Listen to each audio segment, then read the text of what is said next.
Hi there, I'm David. I'm one of the physios here at Fit for Life Physiotherapy. And I want to show you today one of my favorite exercises, I suppose. It's an exercise for the hip. It's an exercise that is useful for knee issues and for back issues, and of course hips as well.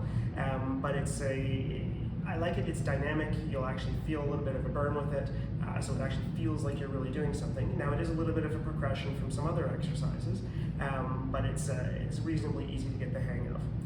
It's called hip circles. So the concept is being on your side, lying right down onto your side.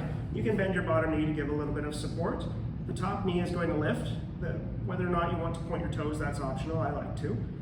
From this position, you're going to elevate just a little bit above your hip, the level of your hip right there, and then we're going to start to generate some little circles.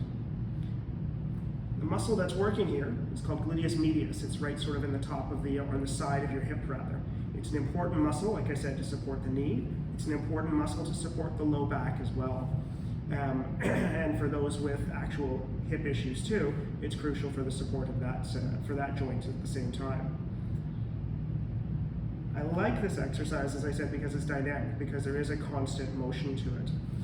It is engaging different parts of the muscle, so because the glute medius has fibers at different angles, we want to be able to get it from different angles, and this allows us to do a little bit of that.